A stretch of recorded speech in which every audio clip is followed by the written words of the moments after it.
Sahana bhavatu, Sahana bhunaktu, Sahaviryam karavavahai, Tejasvinavadhitamastu ma vidvishavahai. Om Shanti Shanti Shanti.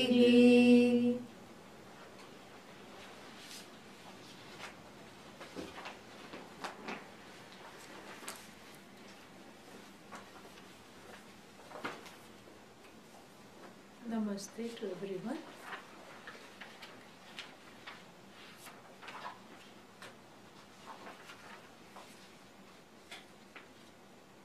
From 9, 10 and 11. Ghora mudha sumalinyat, Ghora mudha sumalinyat, Sukham shashchati rohitaha, Sukham shashchati rohitaha, Ishannairmalyatastatra, Ishannairmalyatastatra, Chidam shapratibimbanam, Chidam shapratibimbanam, Yadyapi nirmale nire, Yadvapi nirmale nire, Vanhe raushnasya sankramaha, Vanhe rashnasya sankramaha, Na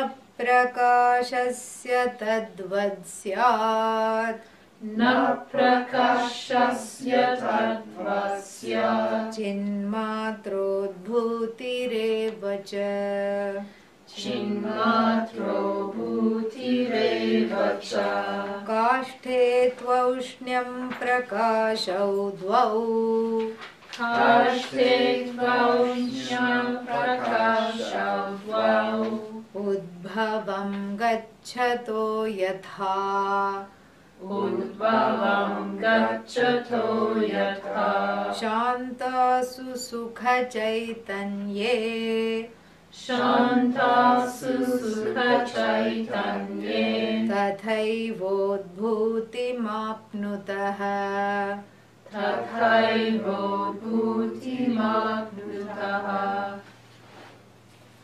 So the example that is given to illustrate the fact that in the two modes, the unsavory modes being Ghora, which is full of rajas, full of restlessness, anger, whether latent or expressed, and jealousy, vengefulness, all these things, intolerance, this is all Ghora. And then the other unsavory mode is called Mudha. And in this Mudha mode of the mind, there is a predominance of depression,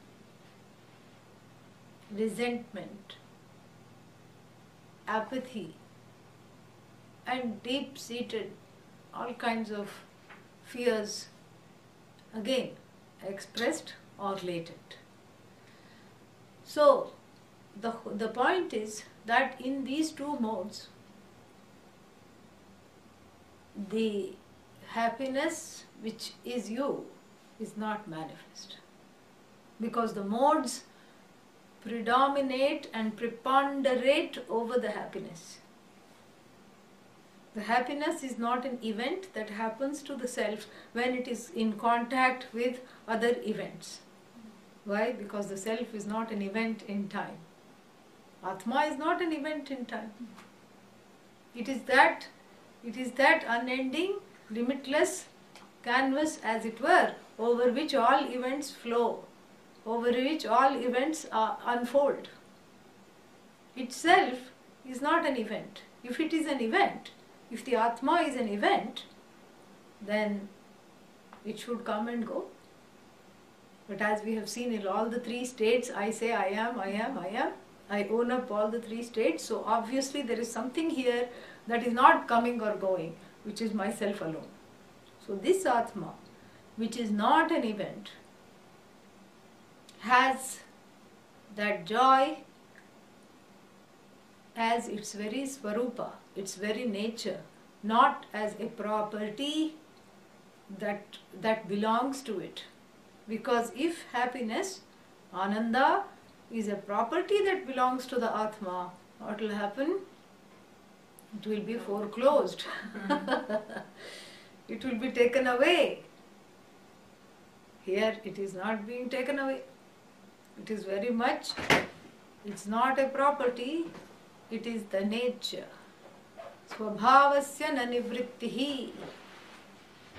Swabhava means the nature. One does not have.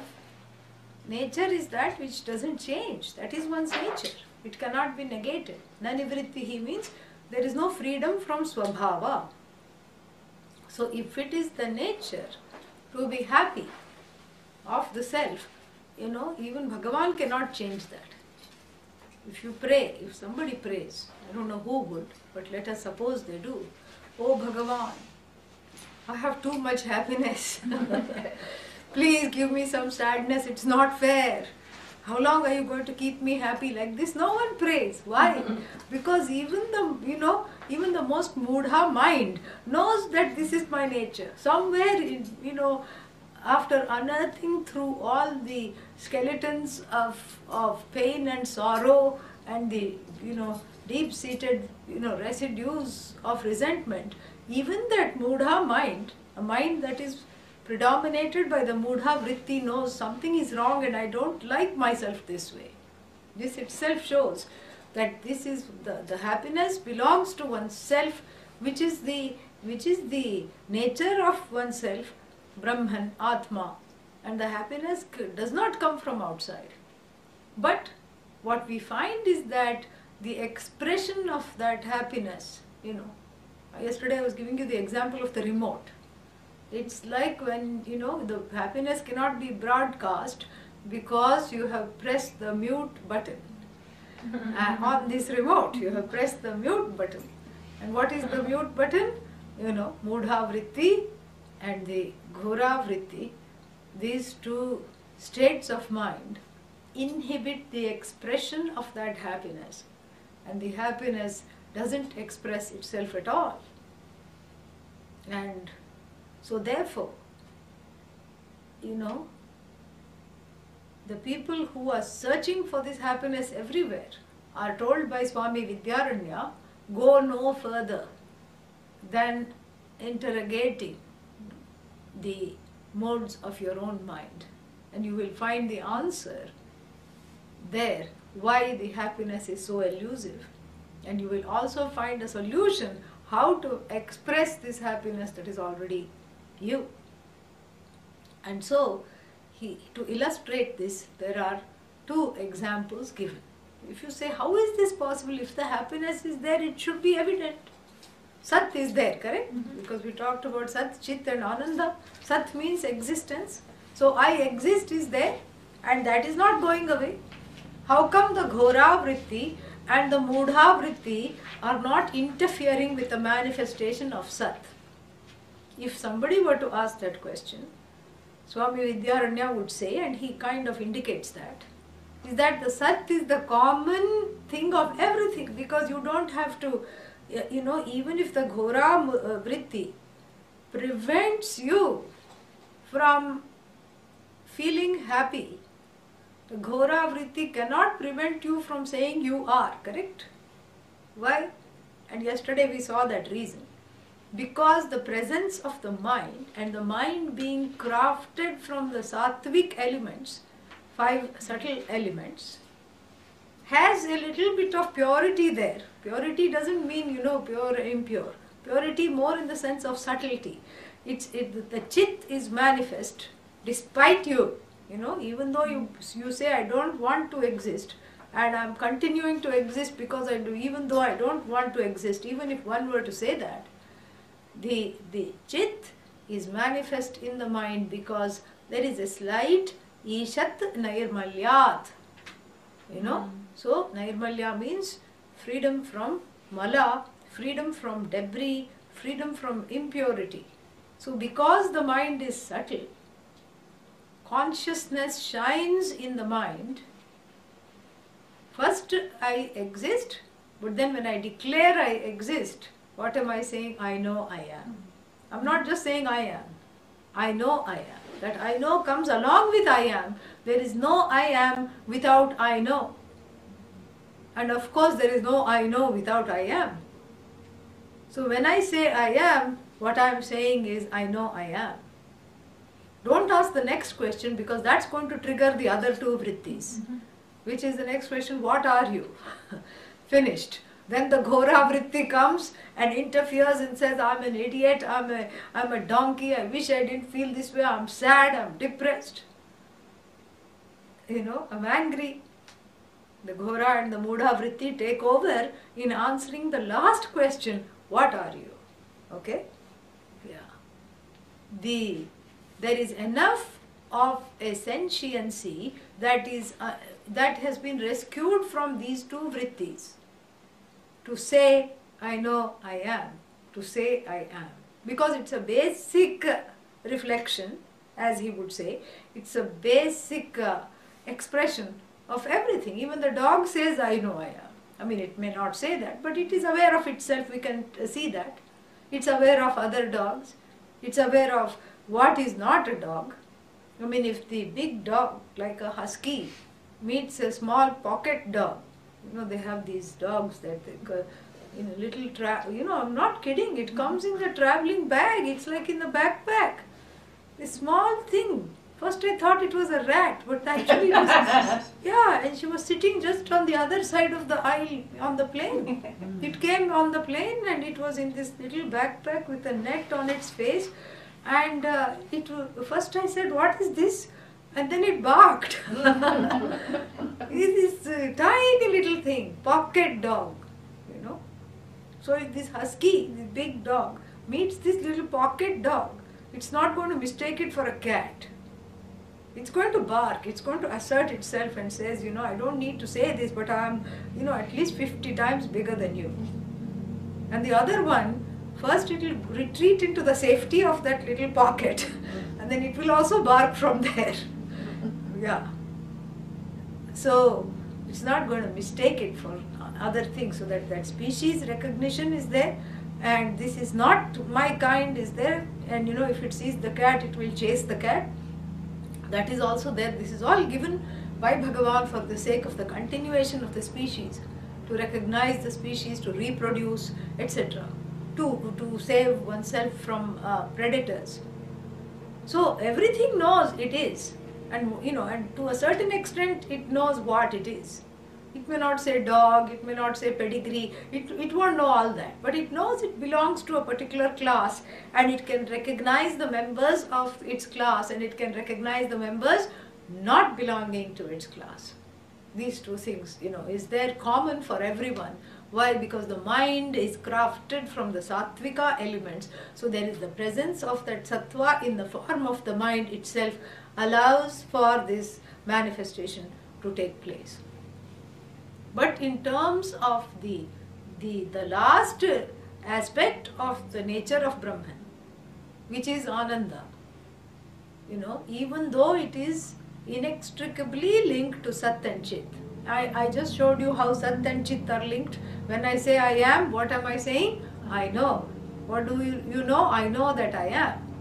And again, when you say I know, the I am is included, because you cannot have any knowing without amming or being. You have to am in order to know. You have to be in order to know. So that being is Sat, and the Sat and Chit are together always. But the Ananda is also an inextricable part. It's not some other aspect. Nowadays in this computer language you have all these add-ons. Ananda is not an add-on.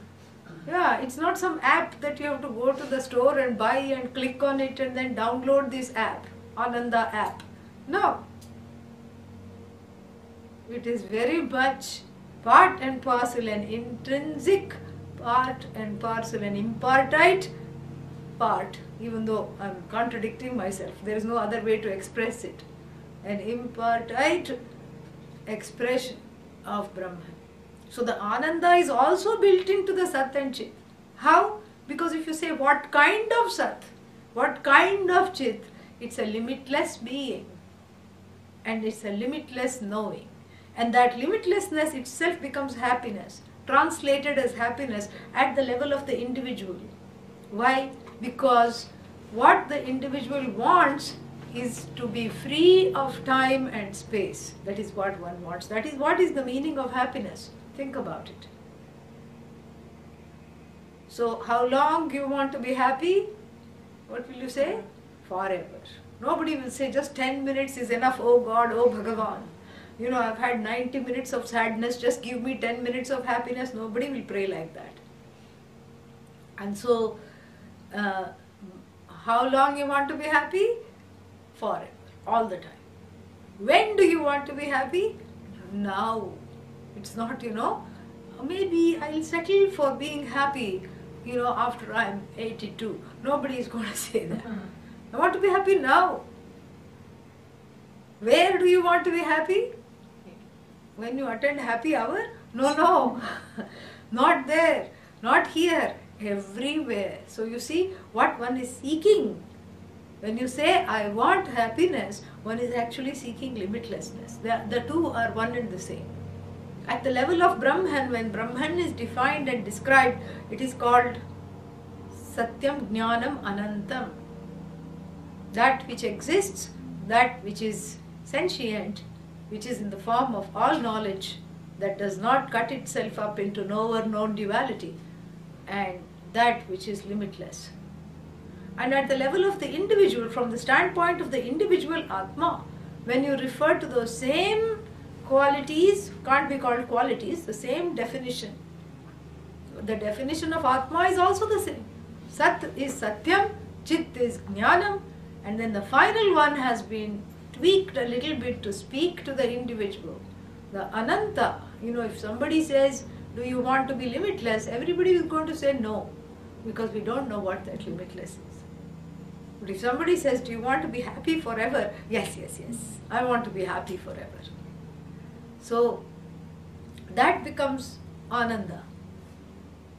And that is translated as Ananda because it's in keeping with the human pursuit. The individual pursuit is for happiness. And so the happiness is actually limitlessness. So when one is seeking sukha, it is actually moksha that one wants. Moksha means freedom from samsara, freedom from the notion of bondage, which is really freedom from time. Because when I know that time is not absolute, time is relative and I am absolute, then there is freedom from time. So this is what one is seeking. And hence, these two vrittis, what happen? Which are those? The negative vrittis in the form of the ghora and the mudha. The rajasic and the tamasic vrittis inhibit the expression of happiness.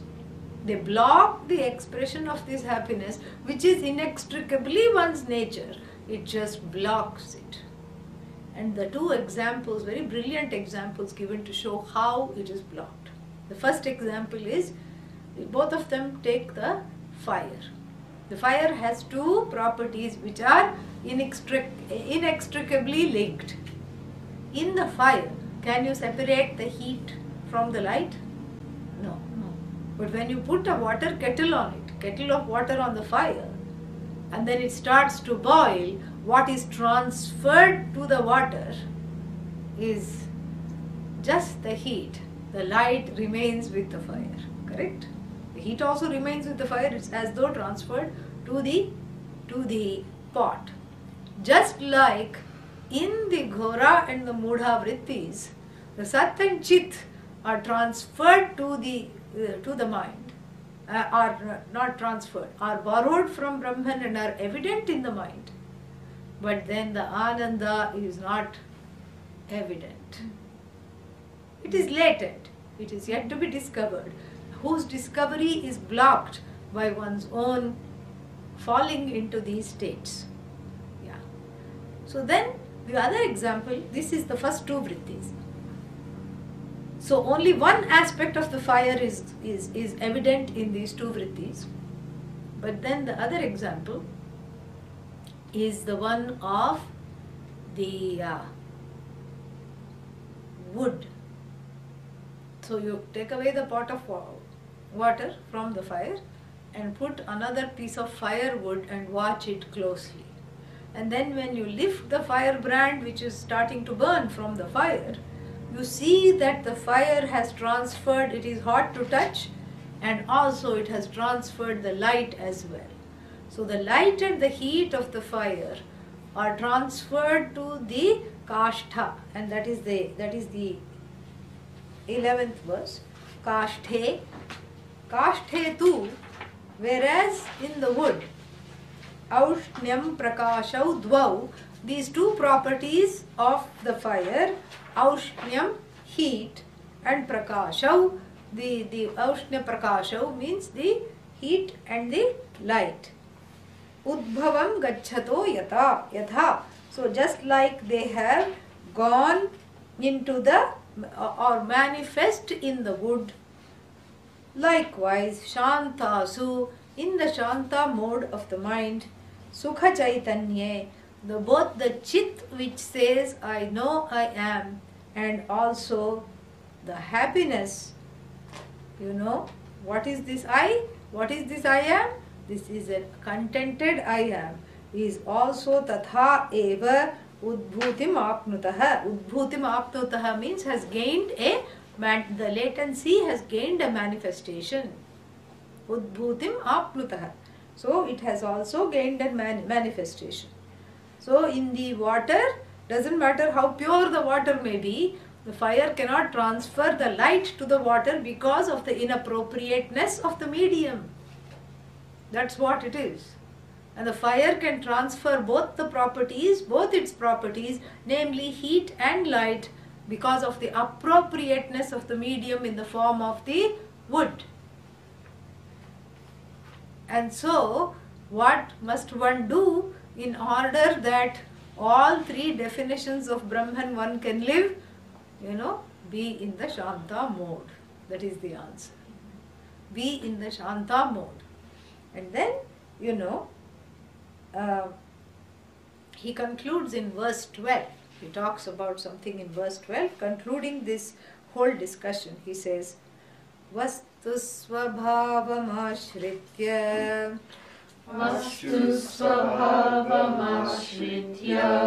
vyavasthatu bhayo sama anubhutyanusarena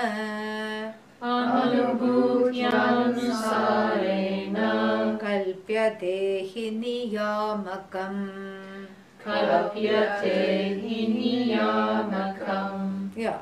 So vastu svabhavam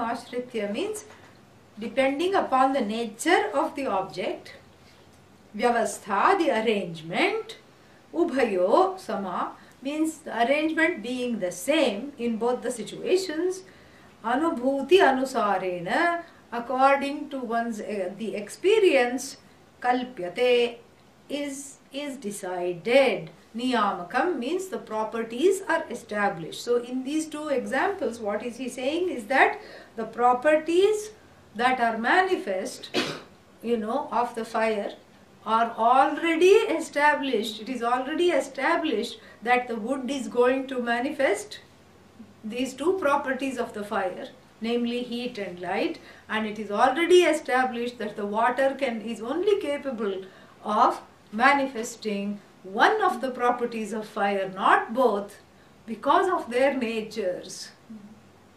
They are incapable of doing that. So niyamakam means this becomes the delimiting factor for those two things, namely the pot of water and the wood and the fire stick and the stick of wood. And so the wood,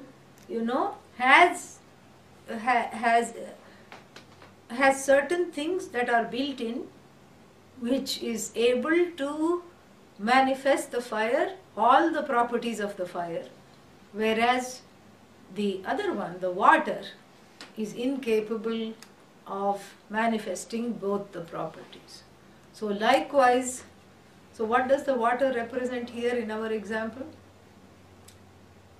Mind. What kind of mind? Disturbed. No, we have to think according to how he thinks. Yeah. The one that is subject to effects. Subject to what? To Gora and Mudha. Yeah. See, we have two things here. One is called Drishtanta. Drishtanta means example. The example is of the water and the wood. And then we have Darshtanta. What is each of them exemplified? We cannot go away from that and get lost in the example. You have to come back to that. So what does the water represent? What does it represent? The mind with Gora and The mind in which Ghora and Mudha vrittis abide. That is what the water represents. And that's why I said yesterday, let's not get confused with the previous water, which was the reflective medium for the sun and the moon. That's not what, this is a different water. Different example, he has switched channels. Yeah, he is trying to exemplify something else now. So water represents the mental states of Ghora and Mudha. Correct? And what does the wood represent? stability of Shanti. Yeah. Mind and Yeah. The Sattvika mind or the mind in the Shanta mode is represented by the wood. So just like the water, because of what it is, inhibits the manifestation of the light aspect of the fire, so too the Ghora Mudha mind, Ghora-Mudha mind, inhibit the Sukha or the Ananda aspect of Brahman. Just as the wood effortlessly manifests both the fire and the heat, both the light and the heat of fire, so too a mind in Shanta mode is both able to manifest the Chit and the Ananda effortlessly. So the delimitation is in the mode of expression of those of those mediums which are afflicted by the vrittis. So in those minds afflicted by Ghora and Mudha vritti, the expression of Ananda is suppressed. That is all it is. Whereas in the mind that in which the Shanta vritti abides, freely it expresses. That's all verse number 12 is trying to say. And then what? Then we have a very nice discussion from 13 to 17. Very nice. Na ghorasu na mudhasu, Na ghorasu na mudhasu, sukhanubhava ikshyate, sukhanubhava ikshate, shantasvapi kvachit kaschit, shantasvapi kvachit kaschit, sukhatishaya ikshyatam. Sukhatishaya ikshyatam. Yeah. So then he says very clearly that no happiness, na ghorasu, in the ghora minds or the vrittis predominating in the mind, in the ghora vrittis predominating the mind, and in the mudha vrittis that predominate the mind, sukha anubhavaha na ikshyate. Ikshyate is seen. Na ikshyate means what? Is not seen. Yeah. What is not seen? The experience of happiness. Simply put, sukhasya anubhavaha na ikshyate. So the ghora mudha mind, mental vrittis cancel out the happiness that is desperately trying to manifest despite these vrittis. They keep blocking it, they keep blocking it. It's like a ninja computer game, like a video game. Where the bad guys are constantly, suppressing the emergence of these good fellows. That is what it is. So, each time, even despite itself, a happy thought starts to come, but a mind that is predominated by this ghora and mudha vrittis will automatically just, whack it down, all the time, You keep putting it down. Automatically happens, sometimes even without thinking it happens. And so ghora and mudha vrittis, there is no happiness. And then what happens? So here is another question. So if all I need to access the happiness of Brahman is Shanta Vritti, then why don't I go home and work on that? Why am I pursuing self-knowledge? This is an important question. All I need to do is be in Shanta mode and just enjoy this happiness. Enjoy the happiness that is myself alone. If that's all I need to do, then what am I doing here? Go home and work on the Shanta mode. Somehow get the mind to the Shanta mode. And there might be some drastic ways, happy pills and all these things, might be there.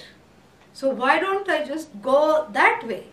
And so what is the importance? Why do I need this knowledge that tells me, that removes the self-ignorance and tells me I am the whole and I am that which is limitless? I don't need to just sit class after class and break my head and answer questions which I don't remember in the class every time.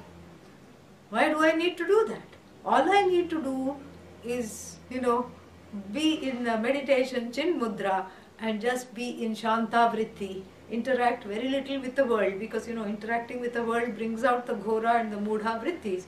So shut yourself in a room and then interact very little and then eliminate those vrittis and just be in the Shanta Vritti, and then the happiness is automatically, which is me, is experienced. So the whole point of the self-knowledge is also to experience or to understand that I am of the nature of joy, is to remove all the sorrows, and the point of being in Shanta Vritti is also to remove all the sorrows and to understand this.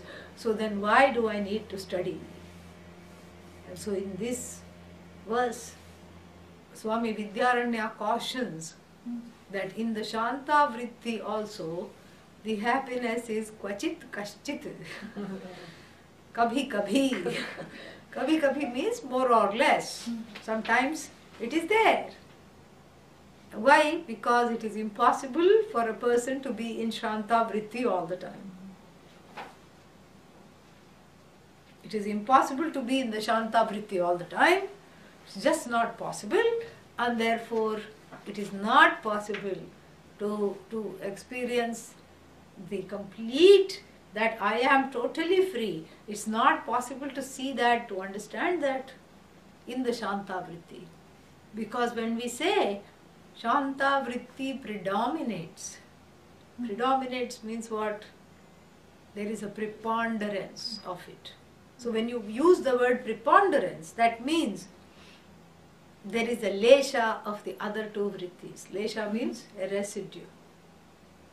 So if something preponderates, meaning, for example, if I say that, we have a big bowl of chocolates. So in that there is milk chocolate, dark chocolate, something called white chocolate, which is just a bunch of calories. There is, it's just without cocoa. Yeah, that's all it is.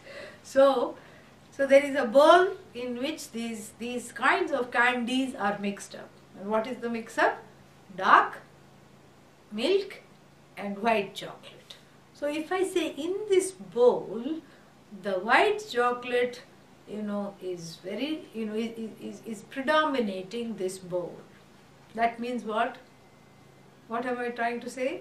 That the other two are there, but in much smaller measure. If I look for the other two, I have to look very hard to find, a scarce one here and there. What preponderates, what predominates is the white chocolate. So likewise in the mind, the Shanta vritti predominates. But the other two vrittis, not as sweet as the chocolates, are, and neither good for health either, are very much there, correct? So the manifestation of happiness even in the Shanta vritti is muted to a certain degree. Because the Shanta vritti person can say, I'm very contented, I'm very happy. And then what is the next thought? I wish I could be like this all the time.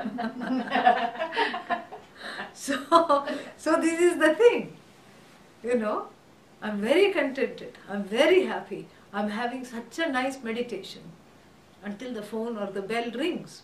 Immediately the Ghora vritti comes, idiot, why couldn't you turn off the phone when you sat down to meditate? Don't you remember that much? So that you didn't have to come with the meditation. How many times do you have to understand this? See, already what happened to the Shanta vritti? It's gone. Yeah. It's gone under, literally. It's gone under and the Ghora vritti has predominated. And likewise, the Shanta vritti is there. When you're sitting with friends and recollecting, you may be long-term friends, people you have been with for a long time, and you're meeting them after some time, like a reunion, and sitting there and recollecting the good times. Remember how we used to be, remember how much fun we used to have, remember we used to go on a boat ride and push each other off the boat into the water, do you remember that? And everybody is laughing, everybody is calm, everybody is friendly, and then very soon the Mudha vritti takes over. Oh, but now we can't do all those things. Now we live so far away from each other. Now this is not possible. Oh, those were the days. And then you compose some sad songs, bring out the guitar, and then the Shanta vritti has now deteriorated into what? Into the Mudha vritti. Yeah. So you see, the Shanta vritti, to maintain that, requires an army, an army of alert sevaks inside, alert brain cells to always be on top of this. It is not possible. How do you catch a vritti? It's easier to catch the wind than to catch hold of the mind. Arjuna says in the Bhagavad Gita in the 6th chapter, Krishna says you should meditate. Yeah, right, Arjuna says. Chanchalam hi manah Krishna pramadhi balavat dridam tasyaham nigraham manye vayoho iva sudushkaram. You say, have a say over the ways of the mind. What are you talking about, Krishna? Look at the mind. Chanchalam. Always, constantly on the move, this mind is. Pramadhi, not, okay fine, it's on the move. Pramadhi means it makes the mistake of thinking about things that I don't want it to think about. Keeps making mistakes. Fallible. Balavat, stubborn. Doesn't listen to me. I say Om Namah Shivaya. It says, why? I say, come here, you need to calm down, you need to be in Shanta mode. It puts out a tongue and says, I'm not going to do that. And so Pramadhi, Balavat, it is strong, stronger than me. Dridam means it has a mind of its own. That's why it's called mind. Why? Because it has a mind of its own. Tasya aham nigraham. So any way over which I have a say over that. Manye, I consider. Vayoho iva sudushkaram. Like even controlling the wind. And I told you in Sanskrit there are prefixes. Dus and su. What does su mean? We learned prefixes. Su means what? Good. And dus means what? Bad. And here in one word both he has used. Sudushkaram. Su and dus together. Meaning it is very, very difficult. It is nicely difficult. It is so well, ascertain that it is difficult to catch the wind, and the mind is just like the wind.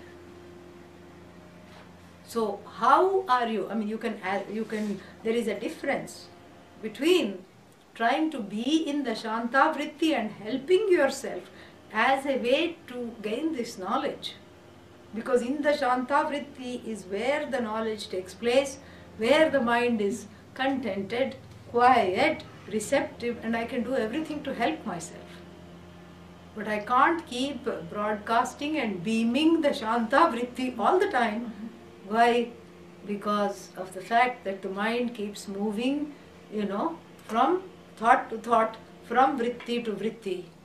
And if self-knowledge is, dependent upon controlling the vrittis or projecting a particular kind of vritti all the time, then the vritti becomes more powerful than the self-knowledge. Even though the knowledge, this is the paradox, the knowledge is gained by a vritti called akhandakara vritti. It is a Shanta vritti, it is an akhandakara vritti. Akhandakara means a thought which does not have the division between knower, known and knowledge. And how is that thought generated? The thought is generated under two circumstances. In the teaching situation, the thought is generated, which is why the teaching is successful, which is why the people are inspired to return, which is why in the class everything seems so clear. And as soon as you open the door to go outside, the knowledge, vritti generated in the class remains in the class. Vritti means one thought, really. So the thought, comes in the mind, is generated in the handling of the pramana by the teacher who is teaching. And that thought, manifests in the mind, shows what you are, and then dies, because that is the job of the thought, is to go away. So do you see that the self-knowledge is not dependent on the thought, because the self-knowledge vritti is really a vritti that removes ignorance. It does not give you knowledge. Knowledge is you. So the vritti that says, I am not this limited body, mind, sense complex, the vritti that is generated in the process of the teaching. But you are not this body, mind, sense complex. You are not small. You are identified with all that is finite. What you are is the whole. What you are is what you want to be. You are happy, you are whole, you are free of space and time. You are not bound by the space-time matrix. So these words generate something in the mind. Something happens in the mind and you say, oh, I want to hear more. Oh, well, is that right? Oh, how come I didn't know this? So all this shows that some change has taken place. And this is what is called akhandakara vritti. And it is generated in the teaching situation. And another situation where it is generated is when you ruminate over the teaching in what is called nididhyasanam. Contemplate. When you contemplate the meaning of the words of the Shastra, and the meaning of the words of the Shastra are what you already know. You regurgitate what has been taught to you when you are by yourself, and that is a form of meditation. Asangoham, I am uninvolved. You see the meaning. I'm not this body, I'm not the mind, I'm not the senses, I'm not this, I'm not what I thought to be. Asangoham, asangoham, asangoham punah punah, Satchidananda Swarupoham. I am of the nature of Satchidananda, because you know the meaning of Sat. Now you know the meaning of Chit. You even know the meaning of Ananda. And when you contemplate that, when you bring back the words of the Shastra, then again the Akhandakara Vritti, comes. And, but the thing is that it comes and it goes. Vritti's job is not to stay. It comes, it does its job, it goes. It goes leaving you intact, leaving you a knowing person, the one who knows the self. So it's the ignorance removing vritti. So really speaking, the Shanta vritti is needed. Now look at this. The Shanta vritti is needed. The mind to be in the Shanta mode is needed for this ignorance removing vritti to operate without inhibition. Understood? No? Yes? Yeah. This is very fascinating. So unless the mind is in Shanta mode, the Akhandakara vritti cannot do its job. Why? Because it is blocked. There is too much, because the Ghora vritti and the Mudha vritti are creating large, resistance to the Akhandakara vritti. So even if it does its job, as soon as that vritti dies, the Ghora and the Mudha take over again. But if the mind is predominated by the Shanta vritti, after the ignorance removing vritti has done its job and gone away, that Shanta vritti can continue to contemplate, One in that calm mind, one can continue to contemplate, one can continue to enjoy this and broadcast this, much more. So therefore, in this particular verse, Swami Vidyaranya says, Na ghorasu, na mudhasu, not in the ghora or the mudha vrittis, sukham ikshate, there is no happiness. So the ghora and the mudha vrittis are marked by the suppression of the happiness, which is a natural state of being for all people. So anything remarkable about the ghora and the mudha vritti, what is common, what is remarkable, is that they do not allow even the slightest of happiness to come forth, as long as they predominate. The only kind of happiness they allow is to a thought, perhaps, that says, see how grudging I can be, see, there is a certain pride. See how resentful I can be. See how I can push away the whole world and not take help from anyone. It's kind of a very dubious, pride, which further alienates the person. So in Ghora and Mudha vrittis, the person is so far gone and so far disconnected.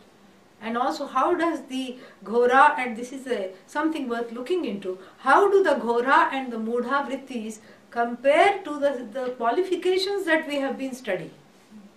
So, the word Sham, the past passive participle of Sham is Shanta. Just think of that. So, Shama means what? Shanta. So, Ghora is the opposite of that, Mudha is also the opposite of that. So, Dhamma again refers to a non-reactive, body, mind, sense complex, non-reactivity as far as the organs of actions are concerned. In the Mudha vritti, one feels like taking revenge all the time, even in the Ghora vritti. So it's a very reactive state of mind. Then we have Uparati, letting go. Does the Ghora vritti let go? No. It makes you disappear, that's all. It doesn't go. Neither does it let go. Uparati, letting go, is not happening in the Ghora vritti. Is it happening in the Mudha vritti? No, because in the Mudha vritti, one is constantly packing. What is one packing? All the grudges and omissions and commissions. One is putting in boxes, labeling them and packing them and putting them in the attic of the mind. Because one is always evident, One is always cognizant of all the hurts that have been done, of all the pains, of all the sorrows. They are neatly labeled, like the boxes, you put into storage are labeled with a date, or even in the freezer sometimes people do. They will label what they have, this is boiled vegetables on such and such a day, so that you know that you have to consume it within a certain time. Here it's never consumed, it is just there. Like in the attic, you just say, okay, Christmas ornaments, and then old costumes, Halloween costumes like this, which people rarely bring out and use. By even Christmas ornaments, very rarely do people use. So you can't be bothered taking it out, cleaning it, putting it in. Most of the time it just lies there. So like this, in the Mudha Vritti, it doesn't know Uparati, it doesn't even know how to spell Uparati either in Sanskrit or in English. Yeah. It doesn't know how to let go. It doesn't know the meaning of renouncing these old grudges. In fact, it thrives on them. Then what is the next one? Shama, Dama, Uparati, Titiksha. Titiksha means what? Forbearance means being able to put up with discomfort for the sake of knowledge. The Ghora Vritti makes you uncomfortable all the time. You're not sitting, you're not even able to sit in your own skin, let alone on the chair. You're constantly restless. The blood pressure is high in people with predominantly Ghora Vritti. They don't know what to do with themselves. Just that severe restlessness. And then, all the other things, all the very, anger. So Titiksha is the absence of anger. Forbearance and anger, they are two different directions. In fact, lack of anger is forbearance. The ability to manage the anger is forbearance. And here there is no forbearance at all. And, so Titiksha, is Titiksha possible in the Mudha Vritti? No. Why?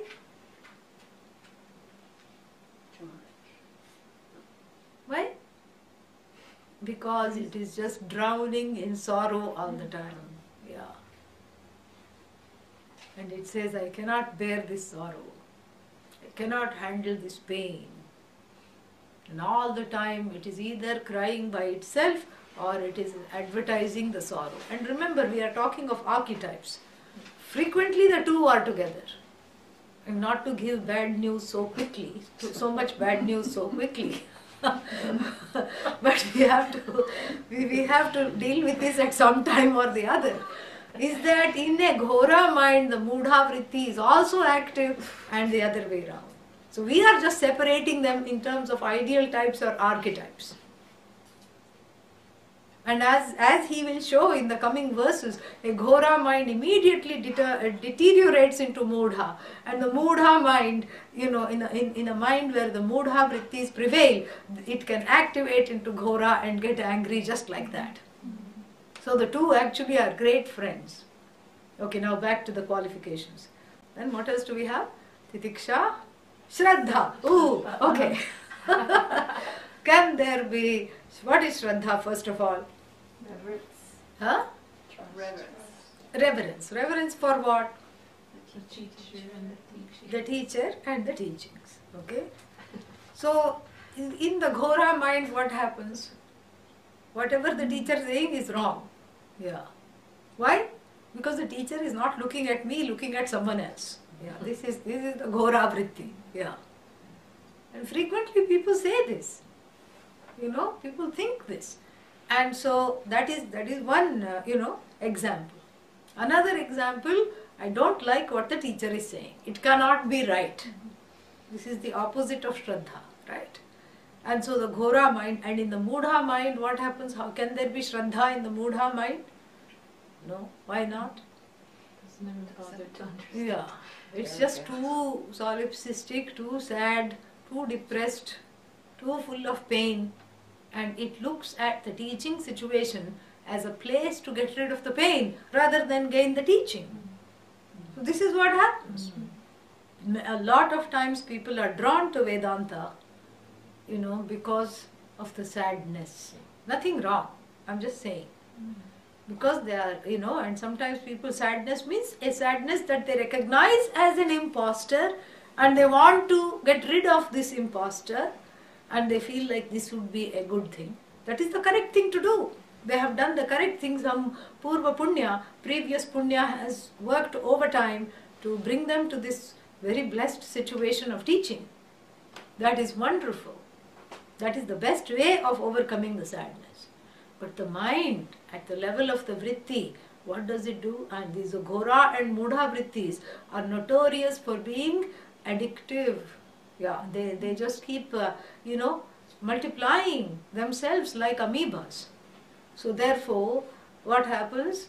The Mudha Vritti has got a lot of sorrow which is uninterrogated. And what does the teacher say? The teacher says, the teaching will say, please go and look at this sorrow. See that as not you. Don't own it. Disown it. Disown consciously this sorrow and let the light of the teaching dry up this ocean of samsara. Let the light of the teachings, the heat of the teaching, dry up the ocean of samsara and see the ocean to just be an ocean. You know, this is what the teaching says. And what does the Mudha Vritti say? You don't understand me. You don't know my sorrow. And you don't have any sympathy for how much I am suffering here. The Mudha Vritti identifies with the sorrow and takes it to be real. The Ghora Vritti identifies with all this and takes it to be real, therefore blocking the Shraddha completely. Do you see that? Because they come, the sadness may be a good, place to recognize that sadness and to remove the sadness, to come to Vedanta, to interrogate the sadness. But the Vedanta is not an invitation to stay in the sadness. To stay in the sadness, how? In two ways. Two ways people stay in the sadness. One is by, using the classes as a little, what's the word for it? A place where the mind is taken away from the sadness, just like a movie or going somewhere, a distraction. And then after the class, again they go back to the sadness because they cannot help it. And other homework about interrogating and disowning that sadness is not integrating that into oneself is not happening. The other way the sadness is used to not have Shraddha is one sees the teacher as someone who is invested with the job of trying to remove the sadness. So you make the teacher personally responsible for your own mood. So you don't have to take responsibility. This is called projection or transference. So whatever initially made you sad, whatever that might be, it could be mother issue, father issue, is projected onto the teacher. You have to make me happy now.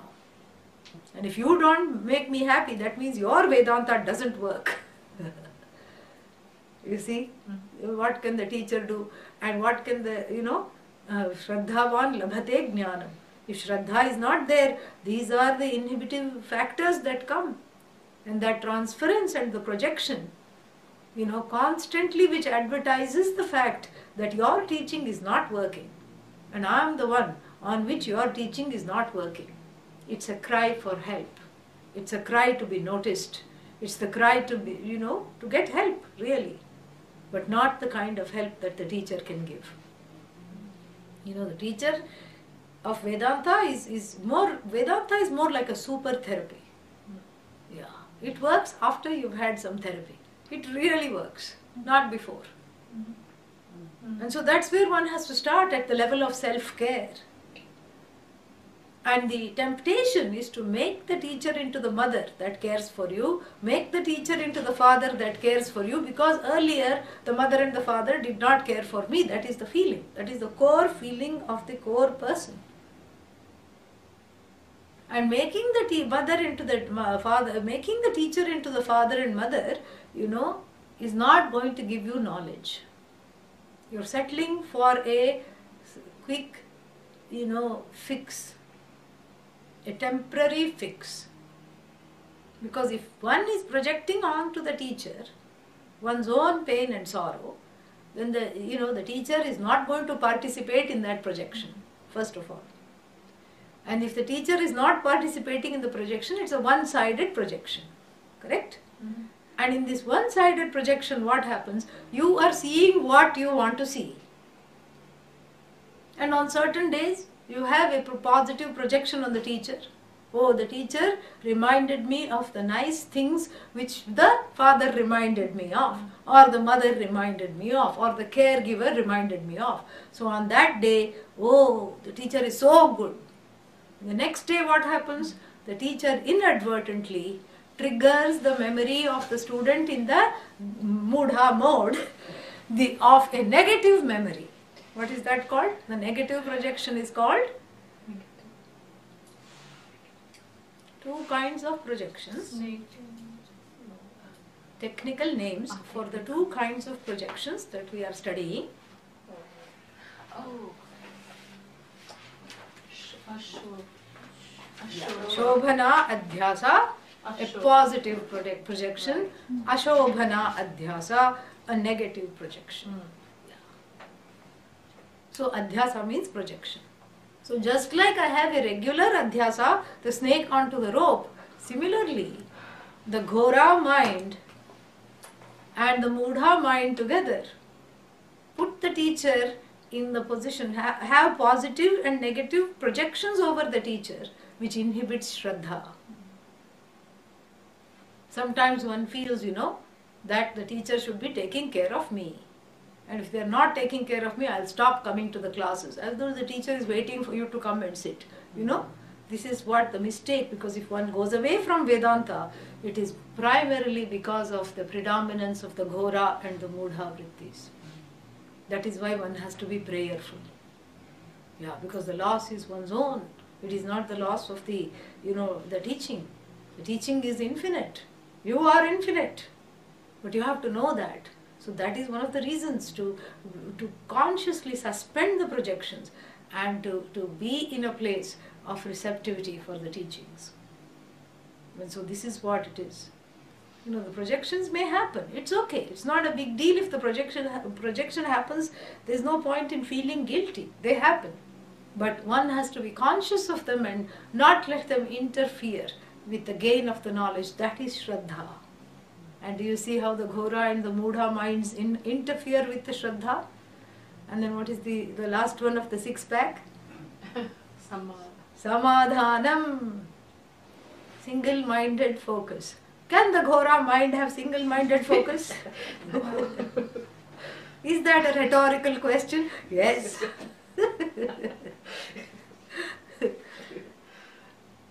Why? Because the Ghora mind is all over the place. It has ADD. What is ADD? It is ADD, a definitely deluded mind. That's what it is. It's all over the place. It's not allowing you to focus. As soon as you focus, it goes away. Why? Because it is not liking what it is hearing.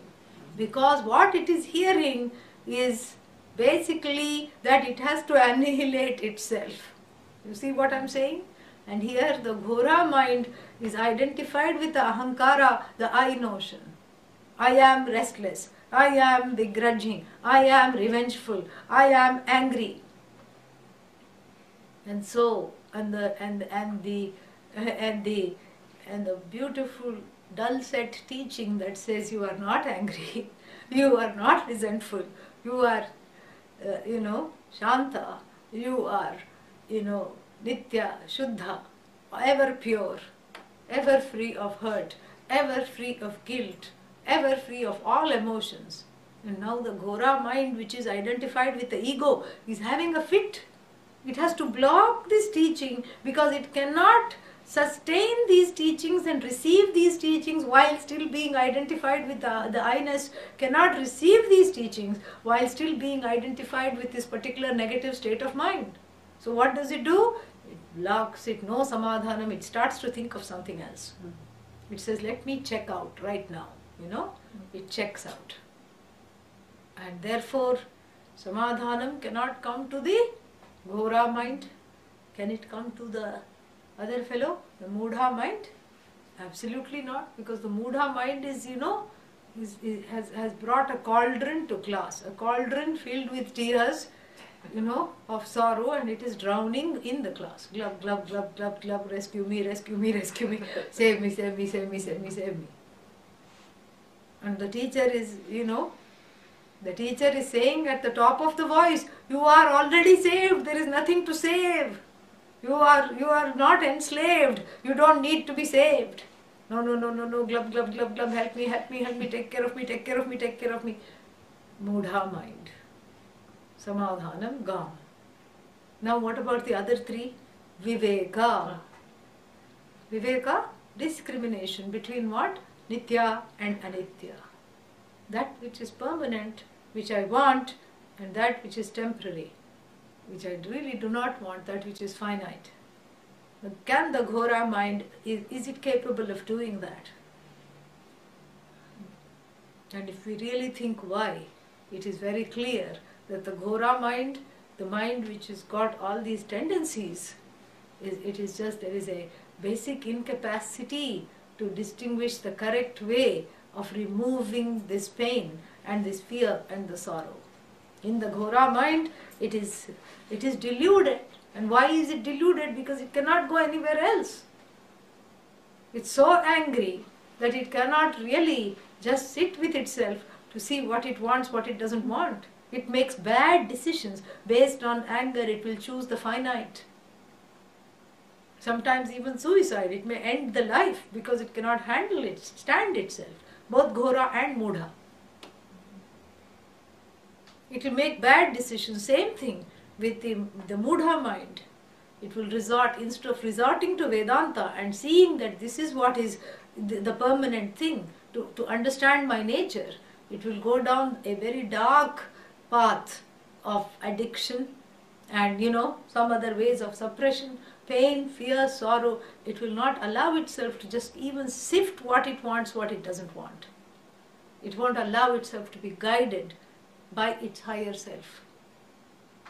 Because the Shanta is there. It's not that it is not there. It is not allowing it that to come out. And how about Vairagya? What is Vairagya? Letting go. Letting go of those impermanent things which I don't want. That is Vairagya. First Viveka. Distinguishing between the impermanent and the permanent. And then letting go of that which doesn't serve me.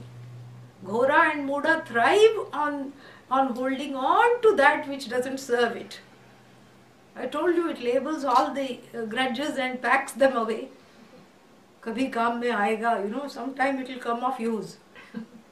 It packs away all these, grudges, the Mudha mind.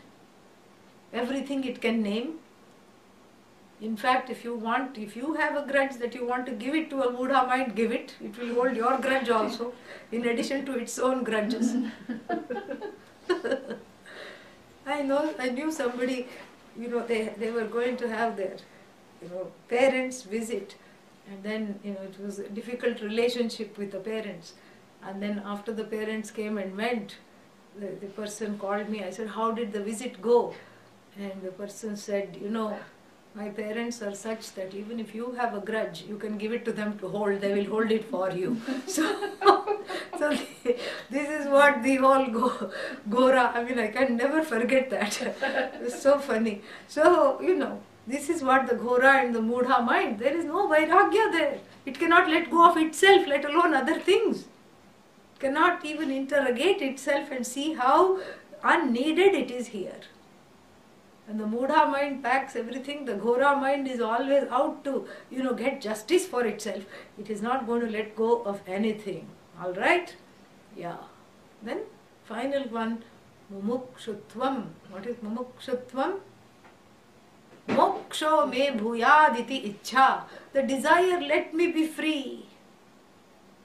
The ichha may be there in the Ghora mind and the Mudha mind. But they can never translate that into Jijñāsutvam. For this I have to pursue knowledge. Because I am already free. I have to pursue knowledge. This freedom does not come out of just getting entangled more and more in karya, in the work. I have to pursue this teaching. I have to pursue this knowledge. That viveka, that vairagya, nothing will come. So all the qualifications that we have discussed, zero for the Ghora and the Mudha mind. And even if somebody brings such a mind to class, it is just sitting there pickling in its own juices. It's not listening to anything. You know, it may laugh at a few jokes, that's all. And then, and then it will go home. And next day again, business as usual, it will come, it will plonk itself in the class.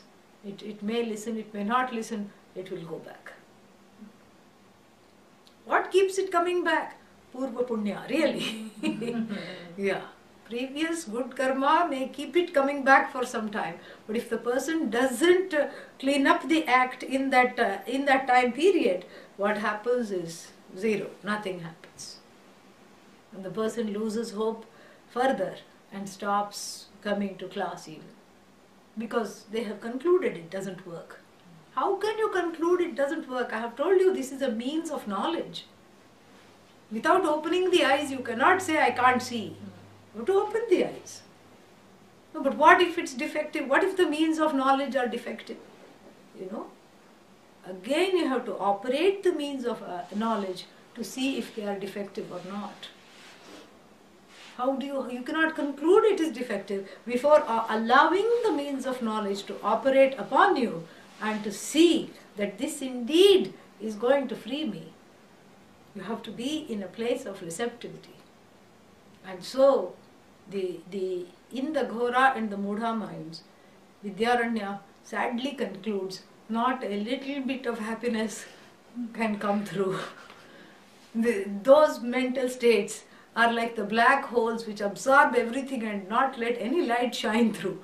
Nothing, even light when you put into the black hole, it does not, light permeates everything, but it gets swallowed up in this black hole which is full of tamas, full of rajas. Like that, the Ghora and the Mudha minds do not, reflect even a little bit of that happiness which is oneself sadly, which is oneself indeed.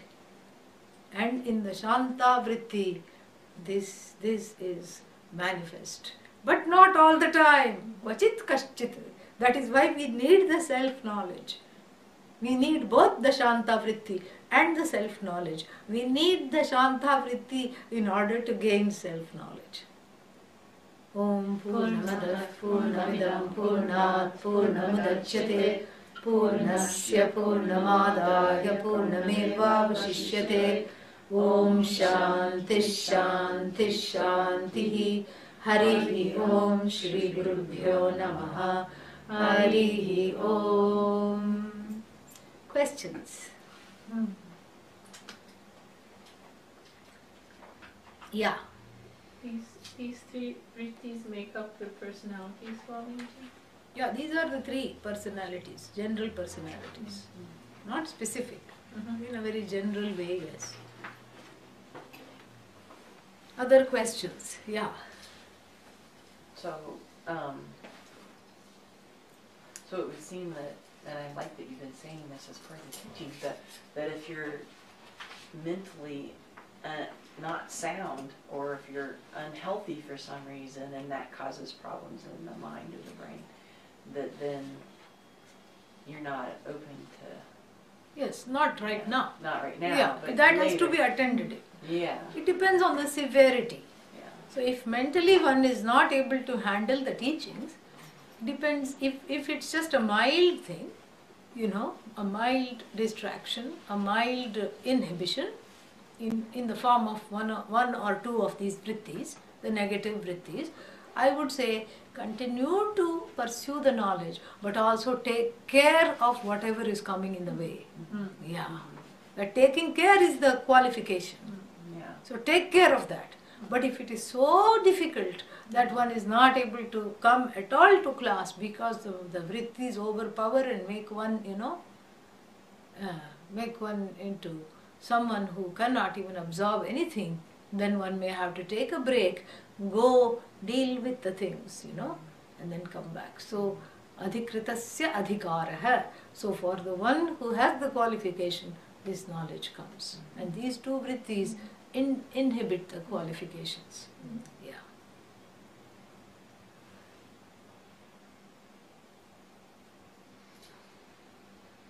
Shobhana Adhyasa, where did we discuss that? We discussed that in Kaivalya, perhaps, Kaivalya Upanishad. Yeah.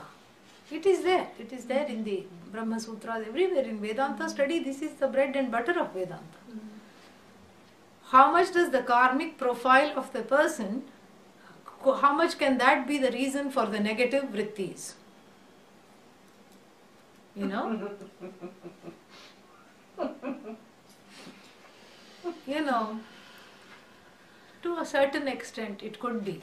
But karmic profile means in the last life also Ghora vritti predominated. And then they brought some Ghora and Mudha vritti into this life also. That's just an explanation. A working explanation. Why? Because they have free will.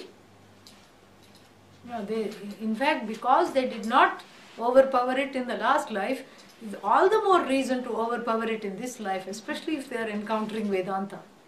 All the more reason. So we cannot use the past as an excuse. You cannot use past karma as an excuse. It's an explanation so that you don't go crazy. Like, why am I like this? Okay, past karma, all right, theek hai. But it cannot be an excuse. Oh, I'm like this, I'll always be like this. No. Because you are capable of this now karma. Now what karma you do has the effect of overpowering that karma, correct? This karma cancels that karma. So you can do action now, you can take action now. Next question. I feel sorry for the Mudha and Ghora vritti minds. So, says our Shobha, how does one let the knowledge penetrate into them? Is it not necessary for the Mudha Ghora mind to first admit that it is Mudha Ghora? Yes? Yes, it is. It cannot be in denial, because if it's in denial, then how can, you can't help someone who says, I don't need the help. So you can't help. So what you can do is pray for them. Yeah. You pray for them lots. Just say, you say, Aghoraya Namaha. Not Ghora, I invoke in you. Amudhaya Namaha. To that which is not Mudha in you, that only I want to invoke. You pray for them. That was just a joke. But you pray for them lots. That is one thing. You pray that it becomes evident enough for them to want to do something about it, because it's not their fault. It is just that they have let something go. What to do? It's nobody's fault that the Ghora vritti has overpowered. It's something to notice and love up. That's all. And one has to do the work oneself, You have to do the work. You can't let someone else, say, that's what I meant yesterday, giving the remote to somebody else. You cannot do that. And so, you pray for them. You pray for them, that will help them and go a long way. And mumukshutvam is the intense longing for freedom. Yeah, that's right. Oh, I didn't understand. Yeah, intense longing for being free of samsara, and that itself is not enough, because everyone is intensely longing to be free of samsara. It also has to translate into the pursuit of knowledge. So I would say it's a two-part definition. In our daily life, Vyavaharika transactional life, how do we practice to sublate the Ghora and Mudha vrittis? How do we keep our focus on it? Will you be coming to class tomorrow? Yeah, that is what we are going to be studying tomorrow. Yeah. And then the other day you mentioned Prajnana Ghanam. Can you please elaborate? What does it have to do with Ghanam? Ghanam doesn't mean cube. Ghanam means a mass, an undifferentiated mass. Yeah. It doesn't mean cube or triad or pyramid, nothing. It means an undifferentiated mass of knowledge, and it's just not a very happy way of saying that knowledge which is not divided into knower, known, object, subject, etc. Okay? Yeah. And then listening to class can make the mind, thank you for the second answer, can make such a mind depressed about itself. Yeah, exactly. If it's not ready, it will get depressed. Yes, correct. Okay, any other questions? And Akhandakara. Akhandakara vritti. Akhanda is no division between knower, known. Vritti, thought. So a thought that dissolves the lower known division and reveals you as that which you want to be is akhandakara vritti, a thought that removes the ignorance. Yeah. How do we know if you are ready? Okay, no problem, you are ready. Oh, because you are coming, you are listening, you are totally ready. Okay? Oh.